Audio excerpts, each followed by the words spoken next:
Humble Yourself Under the Mighty Hand of God by Pastor Samuel Ang, former Secretary General. Proverbs chapter 22 verse 4.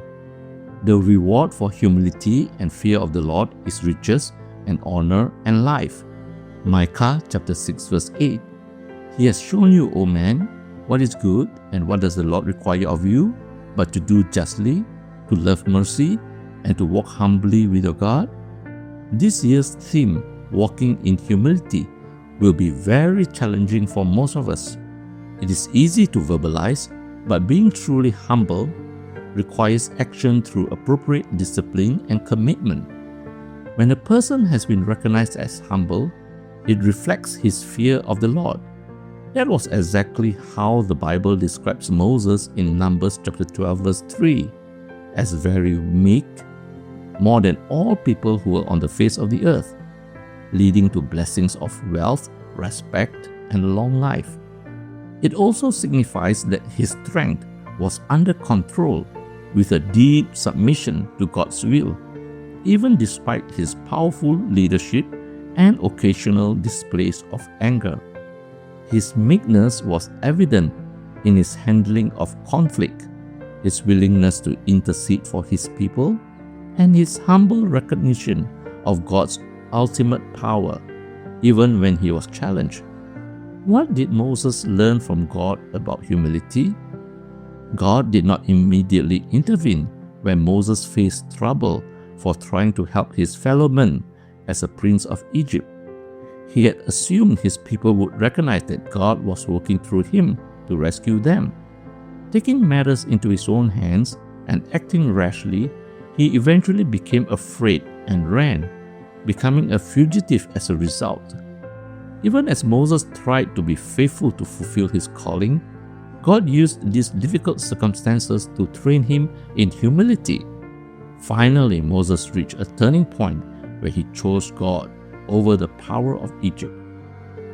After 40 years of leading Egypt's great armies, Moses was then humbled, reduced to leading fragile sheep for the next 40.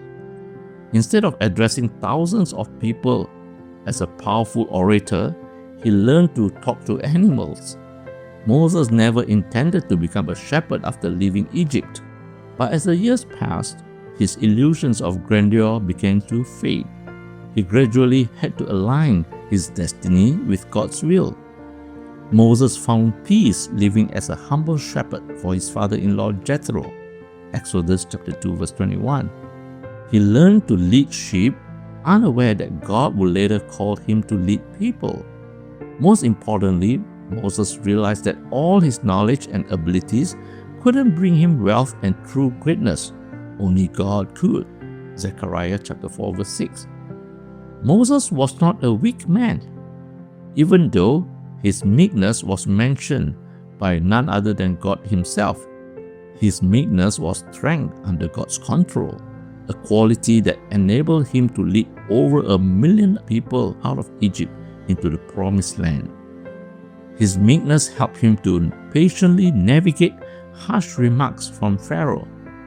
Instead of seeing himself as important, he knew he was inadequate and needed God. His transformation from the Moses who had left Egypt happened because he yielded his humble life to God's purpose. Let us remember the following objectives. Number 1, just like Moses, God has a calling and a plan for each of us. Even when we make mistakes, doubt his calling, or try to limit him, we must remember that he will never leave us nor forsake us. Number 2, when we let humility transform us, both individually and collectively, God can do much more powerful things through us than we could ever imagine. We must follow Moses' example and stay kind and caring, even when faced with people who are stiff-necked and disobedient. Number 3, finally, remember that God saved Moses as an infant. Moses eventually saw that when God is involved, everything works together for good.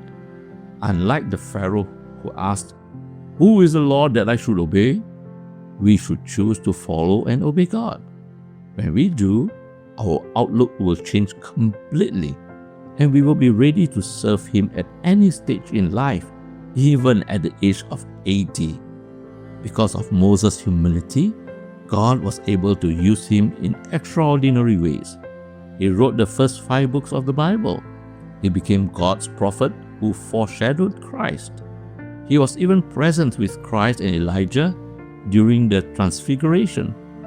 Most importantly, Moses spoke with God face to face as a friend. That alone is the greatest honor any Christian could desire.